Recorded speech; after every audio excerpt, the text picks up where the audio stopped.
ng kalamidad ang presyo ng ilang produktong agrikultura gaya ng mga gulay at prutas. Nakahanda naman ang Agriculture Department na magpatupad ng price freeze sa agri-fisheries product.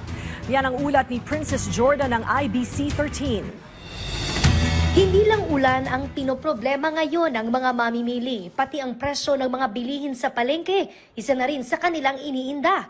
Bunsod yan ang sunod-sunod na bagyo nitong nakaraan na nakaapekto sa presyo ng ilang pangunahing bilihin.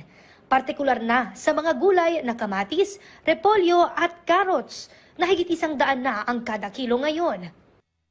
Mataas. Mula nung nagbabagyo, talagang mataas ang bangus. Ang nagtitinda nga ng bangus na si Maris, tinidiskartehan para lumakas ang bentahan. Sa Mercy Bangusan, ang pagpapabondes ay libre po kami. Bilhin nyo bangus namin, libre namin gagawin.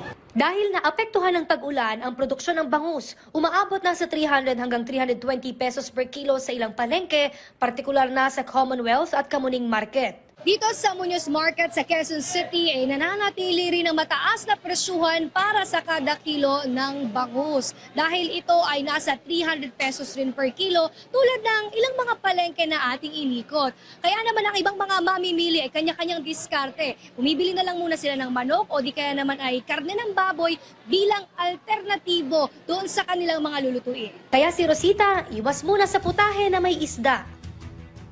O bakit manok hindi ka na bumibili ng isda? Mahal po masyado eh. 300 yung bangus.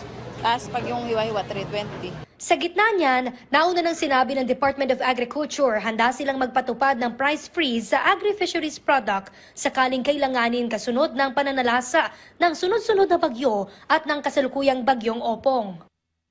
The best thing that we can do is really monitor the price and make sure that there are no abuses. And if ever there is, we would recommend talaga for mga price freeze, mga SRPs natin for prices natin for agri products. Inaasahan naman na ang paggalaw sa presyo ng mga pangunahing bilihin sa mga susunod pang araw, lalo na sa pinakaapektadong rehiyon dahil sa bagyo.